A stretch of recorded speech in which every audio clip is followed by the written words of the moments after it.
thank you for joining the Lawyer Mastermind Podcast. Today, I am joined by some very special guests. We have Rob, Leann, and Steve. Thank you for joining me today.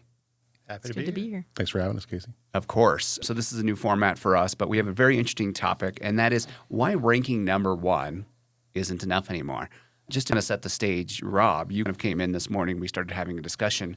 You said something I've been hearing, just to be more vulnerable, is that people saying ranking number one isn't enough anymore. Can you start it off with some context for us?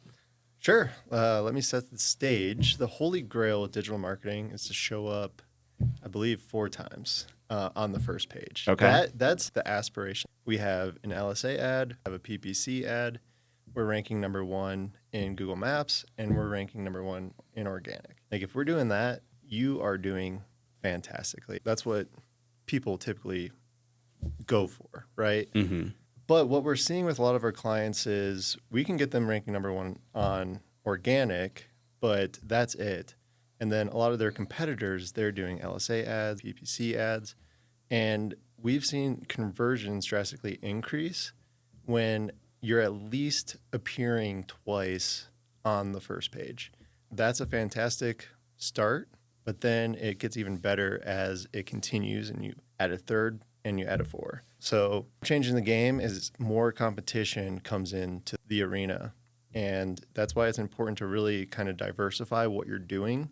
Mm-hmm. You don't want to just focus on organic listings.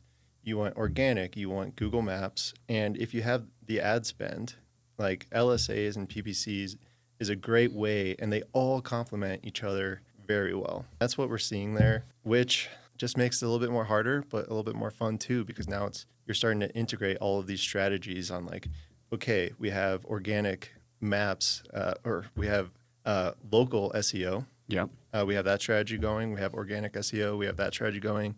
We have PPC. We have that strategy going. And then we have LSA, that strategy going. For me, when it comes to marketing, just to get it, well, when you start to integrate all of the strategies in one cohesive direction, that's when the beauty starts. Yeah. No, and that makes sense. We were talking in a previous episode that even years ago, like in some ways, SEO hasn't changed because barnacle SEO or share of search being in multiple places has always been key. And that sounds like it's, more important here. And it will be more important with LLMs. And Steve, I have a question for you. Have you seen clients come to you or potential prospects and said, hey, I want to be number one, but they're coming to you with something very specific. Like, I only want to be number one in organic. Yeah, so it really depends on the client. So those folks that come in and they're really hyper-focused on Google Maps, or they're hyper-focused on PPC, and I always want to be number one in PPC. Sometimes they are really hyper-focused on organic. It tends to relate a lot to what they have keyed in as to what the keyword is that they want to rank for.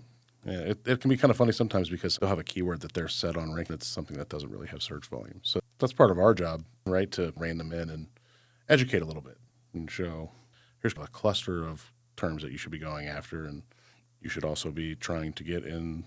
You want more visibility, exactly what Rob's saying. On the search engine results page, Google keeps pushing down organic results too, and you want more visibility. You want to be able to show up as high as possible and then throughout the page. I think it resonates with people when they see you. Maybe they don't click a PPC ad. I don't click a lot of PPC ads. But if I see, oh, you've got a PPC ad. Oh, you've got an LSA. Oh, you're in the map pack. Subconsciously, these folks are doing it right. They're obviously dominating here. This is probably somebody I want to talk to. And you're only clicking competitor PPC ads, right? Just kidding. Occasionally. I like to relate it to real estate, right? So like you want as much real estate on that page as possible. So you own more houses, you rent them out, you get more money, right? Versus just one. Absolutely. So as much as you show up on that page for all of the places, and you're eventually going to get a click or more, What's your thought for brand searches, though, too? Like, should you just be looking at, like, these target keywords? Like, if I'm a personal injury lawyer, do I only need to be, like, car accident lawyer? Or what about my brand or other ones? I think you're going to waste a lot of money in those key terms. I would probably tackle what everybody else is doing, what people are actually searching.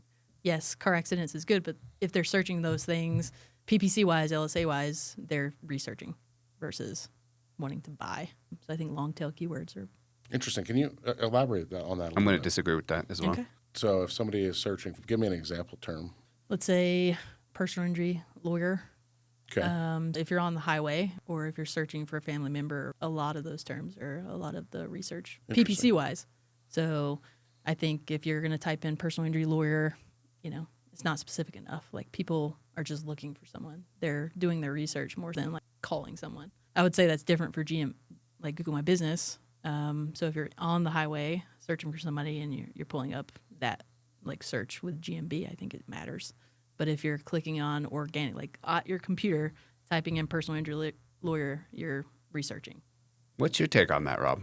Do you agree with that or disagree? I feel like we have a table divided here, so I'm going to support Leann with this one. Okay. Oh, okay. You don't have to. You don't have to. No. It's fine. Either way. I think there's different strategies for everything, right?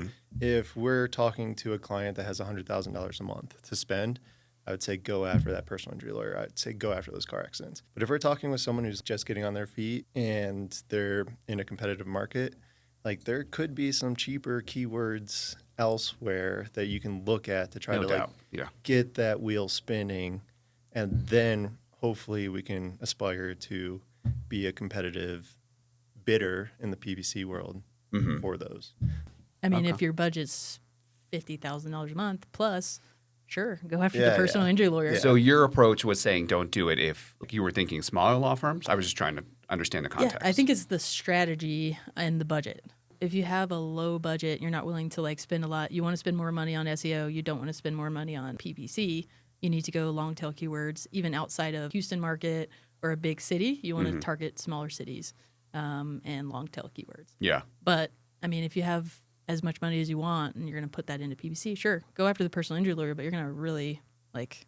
Yeah, I mean, if your spend more budget's money. unlimited, you should just literally be everywhere all the time. Right? Yeah. If you could make those economics work, I think most firms would struggle with that because, but at the end of the day, you're right. It comes to strategy because law firm owners care about signing the right cases that they want. That are going to help grow their firm or help change people's lives, help them get back on their feet. And so in the sense, rankings don't even matter. It's your strategy that matters. I mean, at the end of the day, all they care about is getting leads and signing cases. Yeah. Well, good leads that turn the cases. Yeah. I added that last part because it's important. And then to go back to your branding, like, should we have a branding campaign? I do believe you should always have a branding campaign. People are always trying to poach keywords, and like, what's the point of building your brand in a local area to where people search it, and then other companies are coming in, putting your name out there. I'm not sure if Google still allows this, but they can put your name, put your brand Unless it's as trademarked. a keyword. Oh, as a keyword. Yeah, you can do it. I was talking about and it. then like they're appearing and stealing all of the brand work that you did. I believe you should always have a branding campaign for PPC because, one, it's going to be cheap for you. Google's not going to charge you a lot if it's your brand. And two, just to protect yourself from those other scrappy law firms out there. I think the other piece too is like a lot of lawyers run billboard ads or TV ads. Yeah. So if they see your name, they're going to Google it. So you're going to show up with that brand campaign. Yeah, and you should see brand growth too over time. And, I've talked about it repeatedly on this podcast, but people like to do business with who they know, like, or trust. And at the end of the day, I think it's short-sighted for anybody to get into any type of marketing without focusing on your brand or building your brand over time. Because otherwise, like, you are held hostage by whatever marketing channel too. Google does an algorithm update or whatever. They have more AI into how they're displaying paid results, whatever it is.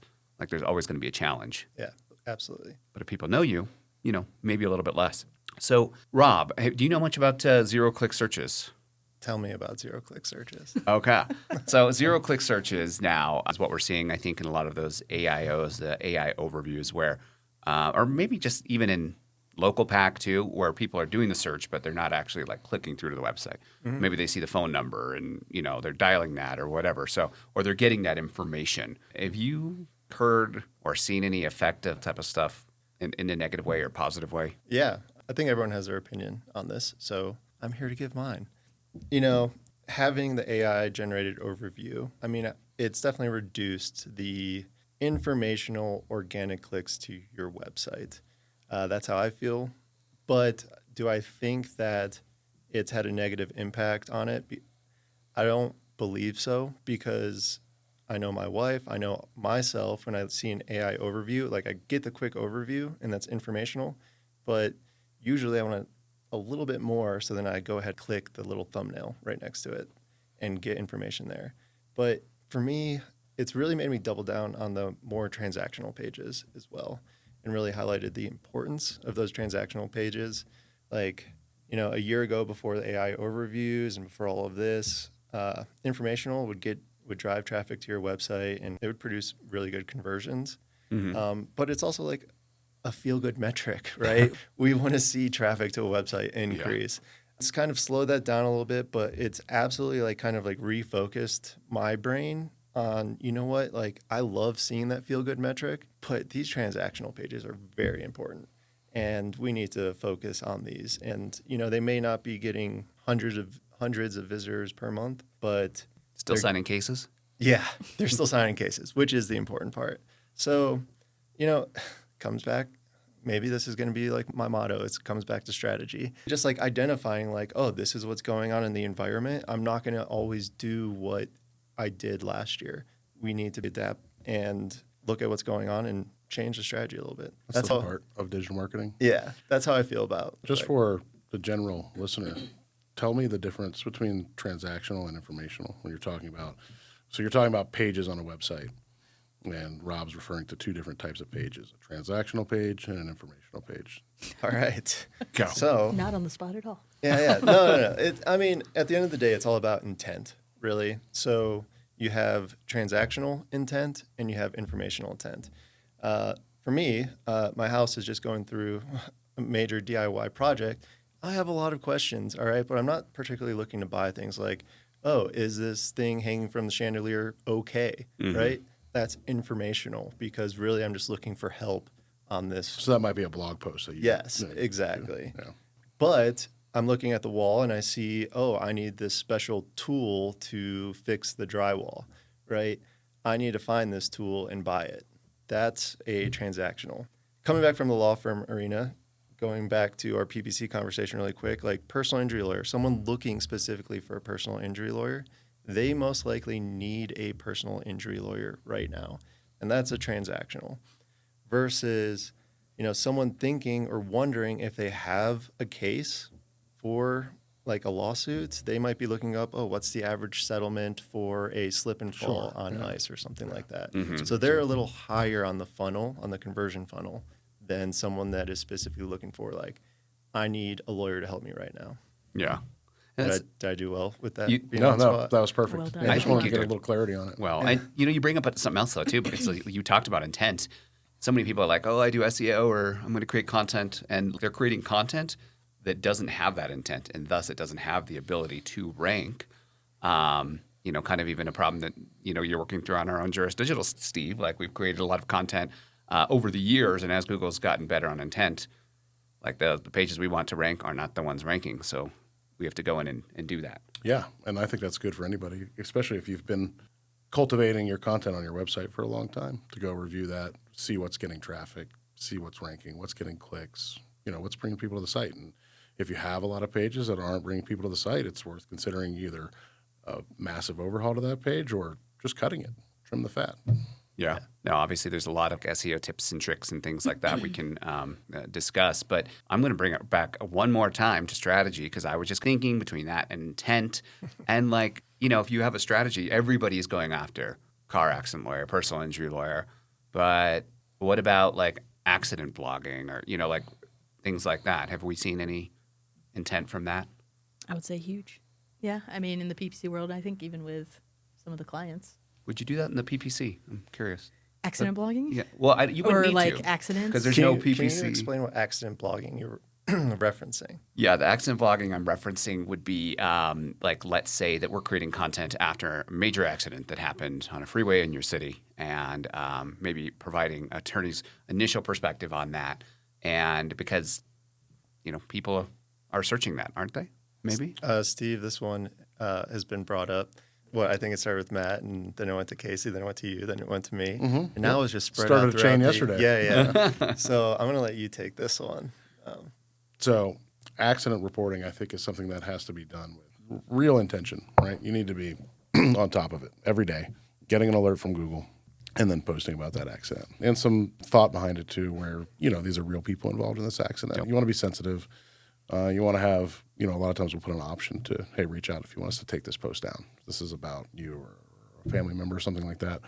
But recently we have seen a lot of leads come from really consistent accident blogging. And that's a good example, Casey, of something that's a little bit outside the box, a strategy that's not, I'm sure other people do this strategy, but it's not a common. When you go look at a list of what's the key to SEO for 2025 for lawyers, that's probably not going to be on there. Yeah, they're going to tell you put photos on your Google business profile, and that a lot of people already know. So I think it's really good to have strategy aspects that are not that just kind of cookie cutter. Everybody's doing the exact same thing. Mm-hmm. I think with accident blogging, it's still about the intent and strategy from the people putting it out.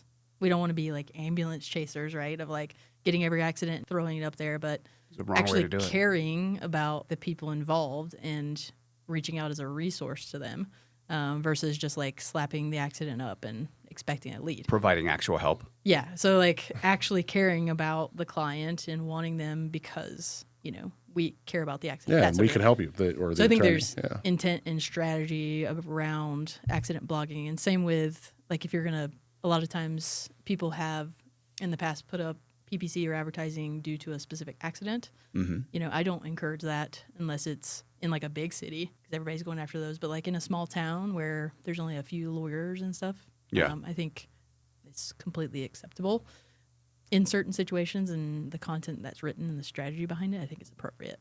But I just don't think everybody, slapping it up and sorry about your family member, like here. Yeah, and I think this is a good segue too, because you're talking about, like we've talked about, people want to work with businesses they know, like, or trust. Your reputation's on the line. If you're being shitty, if you're being an asshole, or doing stuff like that, that's going to come back to bite you.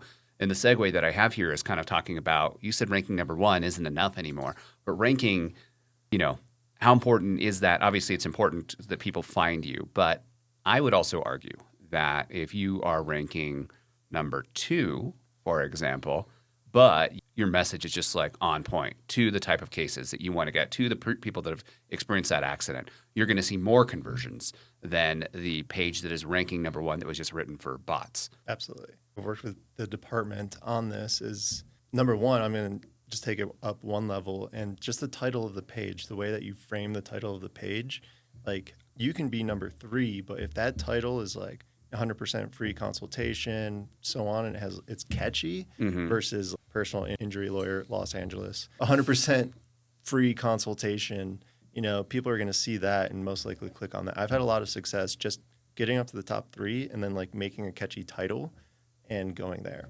But to go to your point, if you click on that personal injury lawyer, Los Angeles, and you go to a robotic page, no one's going to feel inspired to actually like convert, right? But that's going down, a whole nother conversion optimization, developing a page that connects with the visitor and tells them how you can help them, and then gives them a hint of the outcome that can come, right? So yeah, you're absolutely right, Casey. You can't just make a robotic page and be an SEOer. And going back to like Leann's point about you don't want to be crappy, I'm very competitive, and I can definitely like get caught up in like, I need my strategy to work. I need to rank number one. But then I start listening to some of the calls that are coming in. And like, these are real people that are at one of their lowest points in the world. And it's like a slap in the face of reality of like, yes, we need to connect them with the best person possible. And it brings me back to the whole emotional side of it. And it makes me do a better job of marketing, because I'm not just trying to beat the other law firm. I'm trying to connect these people to the right person. And I think that's really important when, going back to your point, you can't just rank number one. You need to connect with someone and then show them how you can get them to the right person. Sure. I think that's the whole point. Real business. Yeah. Real marketing. Yeah. Like StoryBrand approach, we want to get cases and all of that, but I think it's shifting a little bit, like StoryBrand through SEO and website design and all of that. I think that really brings, I guess, substance to in a story, and engaging like people back into what the law firm's trying to do, like connect with them and actually really care. I think one of the things I love about our clients is they actually care. They're not just trying to get the next case. Sure, they want cases, they want, to grow their firm, but they actually genuinely are good lawyers. And obviously we love to do that. I think that as a whole, I'm taking responsibility for this as well, because I've done some things in the past in SEO that I'm not proud of. There's a lot of low-hanging fruit for personal injury firms, or really any firm out there right now on that side of things, because they're so focused on just ranking that they actually kind of table everything else. And you see a lot of websites that just rank, and you see nobody's like focusing on their message. Whereas if they're already getting that traffic, it's a low-hanging fruit where you could take the StoryBrand approach, put that type of emphasis on it, and really stand out and build a brand that people will, they'll come to know Engage you. with. They'll engage with. Yeah. Yeah. So it's just, I don't really know where I was going with that, but it was just like, We have a oh my consistent gosh. theme going across a few episodes of that brand thing. That's kind of been Brand a big strategy, intent. Yeah, being Not just shitty being SEO, somebody not that just spamming the internet. We actually care. being Actually real care people that about somebody doing wants SEO. to work with, right? I think that's important. I think that's a message to SEOs out there too. Like, Yeah, to any digital it's not marketer. just about ranking, but there has to be some care behind. That's more important than ever. Yeah, I think more important now because AI can do a lot of things. It can do that, but if you're not a human behind it, you've heard me say this before. If You are you're, humans.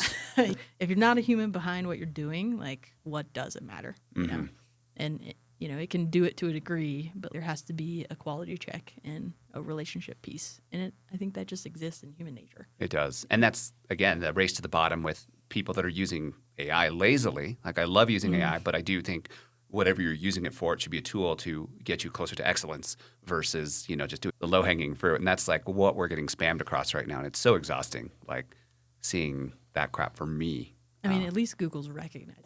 So I think that kind of brings it, full circle. But to end here, I kind of want to ask each and every one of you individually here, what is the biggest mistake that I think firms make if they're only focused on ranking number one? Or what should they be focused on otherwise if you can't rank number one?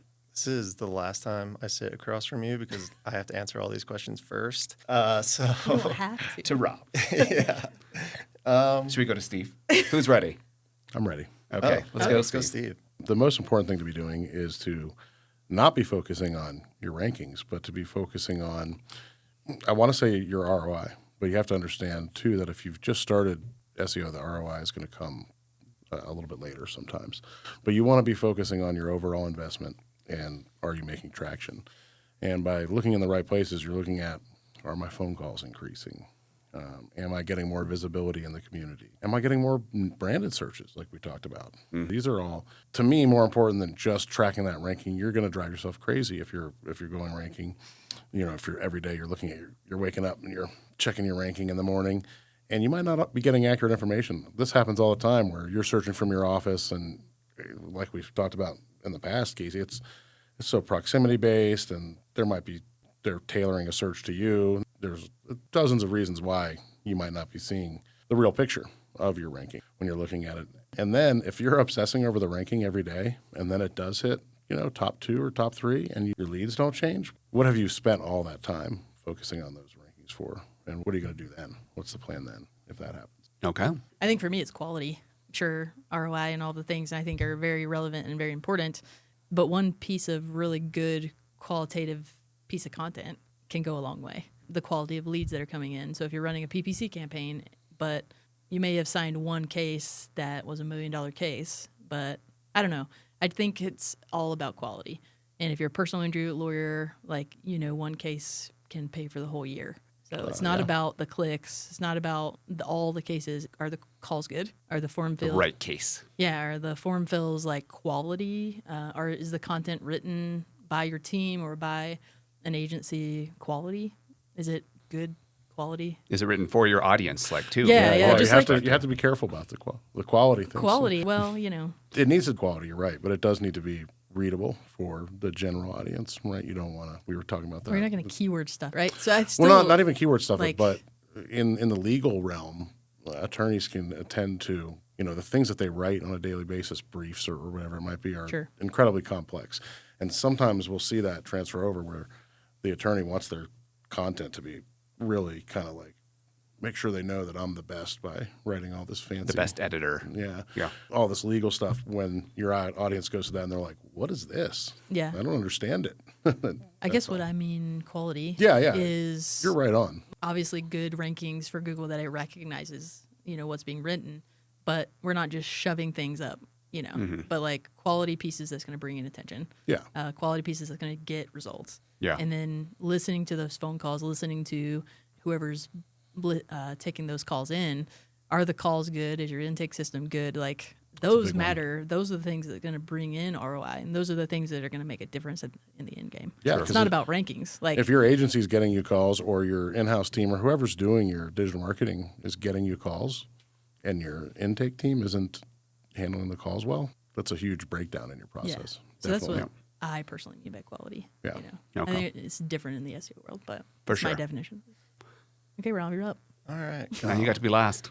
Yeah. Now, can you repeat the question? I already forgot it. So I think I'm just going to take it one step back because I was just having flashbacks of when I was just a young budding entrepreneur and not really sure what to do. And, YouTube and friends and competition all were telling me, you have to do this to be successful. You have to do this to be successful. You have to do this to be successful. And, I was trying to be successful in a straight line, but I started to chase what I was supposed to do. And I was very wishy-washy, and I didn't give strategies a long enough time to grow and materialize. So I think it's really important to talk to an expert, someone that actually knows marketing. I think we all take this for granted now because of our world, and this is our space. But we're constantly being told different strategies. There's so many different strategies out there. And like, if you jump from one strategy to another too quickly, you're not going to go anywhere. Yeah. So my biggest thing is just getting a strategy that is going to work over time and sticking with it. And sure, you can complement that strategy and adjust it based on like how you're doing, but always continue going forward with the strategy that is going to work, and then try to hit a few home runs every once in a while. Sure. And Okay. go for it. But I love that. yeah, just don't jump around. Okay. Be consistent. All right. Well, that's great advice. And I totally agree with that. And that's something that I struggle with because, like, for me, I love reading. I love taking in information. But at the end of the day, the information isn't really what's going to set you apart. It's that action. So let's do one last roundtable here. And everybody kind of just come up, if you had just one must action item for attorneys that they can do who feel stuck, what's one thing that they could do? And then we'll kind of close out the episode. And if it's easier, I can put myself on the spot. And You go first, and I'll So go. if they feel stuck, this Yeah. is So one thing. if your firm's growing, you've had a lot of success, but now you've kind of plateaued. What's one thing that you can do? And the thing that I'm going to talk about is just being listed everywhere. It's kind of like the topic of this podcast. So I'm sorry to take the easy way out here, guys. But the reality is you do want to be everywhere you can be. And I'm talking about directories. I'm talking about all that stuff because there's a different piece that I'm looking at here. It's not ranking. It's that there's all these large language models like ChatGPT or Gemini, and they're training from sources. So if you are recording YouTube videos and doing FAQs and putting that up there, that not only shows up in search results, but maybe these models are being trained on it. So just getting that brand out there, that voice, and being everywhere you can is the action item. Not entirely specific, but No, it's there you go. I think for me, my action item, and I feel like I'm beating a dead horse a little bit because I've been talking about this a lot, but it's getting involved in your community. And I know that doesn't seem like, well, that's not digital marketing. You didn't talk about that this step. Yeah, not yet. But getting involved in your community can be a huge part of your digital marketing because you're naturally going to start to get mentions online from local groups, local organizations, that kind of thing. And it's also going to go back to that building your brand. You're involved in the community. People are going to recognize you. If you strike a chord with folks in your community, you're going to get Google reviews just because of that. They're going to, hey, this law firm was great. They hosted this whatever event it was, and I thought it was really awesome that they were involved. You're going to get reviews from that. You're going to get mentions from that. It's going to pay dividends long term. As Will Reynolds said a long time ago, real business shit. But a lot of people, don't think about the connection between offline and online. And really, there's a huge connection there, which we'll discuss in a different episode because I'll just keep talking forever. Yeah. Leann, you're on the spot. Okay. I think for me, it's communication and transparency. It's definitely something I try to live and breathe, right? If you like it or don't. It just So is. what's the action item? Transparency and communication. If you feel plateaued, being transparent with where you're at with your financials, or like, are you getting cases? How many are you signing? Those pieces, and communicating it. Because a lot of times I've seen law firms not do that. They're not being transparent with that information. So things may have plateaued, or they think they're plateauing. I would say within the law firm, right? Or where your case is, or with an agency. I think just in general, communicating like how many cases you're getting or what you need, and being transparent with that data or those numbers so that you can actually work with it versus just quitting or not talking about it and quitting with an agency, or you're getting frustrated because you don't know what to do. I We think can't that's help, huge. or people can't help without communication and transparency. Obviously, if you're tracking it, like you'll know, like So many people don't have intake systems. Yeah. You know. So again, communication and transparency, that's a huge one for me, I think. systems. Got it. Yeah. Okay. Rob? Cool. Well, Steve has sold me on his digital PR and like being involved in the community. So I don't want to repeat that one, but I do like that one. But if your firm has sort of plateaued, one thing that we're always taught in life is to not be facetious or brag about ourselves, right? But maybe you look at client success stories, right? And you start to promote and communicate like how good you are. You know, maybe it's time to like tell and be a little bit more upfront of like all of the good that you've done, all of the people that you've helped, and like get those stories out there. Yeah. And really start to kind of stick up for the work that you've done over time and like, tell the world. Yeah. They've We wanna changed hear people's it. lives. Like people Yeah. need to hear that. Yeah. Otherwise, they're going to go and find the shitty attorney that is just churning and burning cases, not even potentially even considering taking them to trial, just settling for less because they have a big operational business to run, complex, when you can really help people. So I love that. Like that goes back to kind of our core values, the real business stuff. So I don't know. I love this. Guys, thank you so much for joining us today. Hope you had a good time here on the podcast, guys, and hope you guys come back. Yeah, Thanks, it's fun. Casey. It was great. Thanks. Thanks.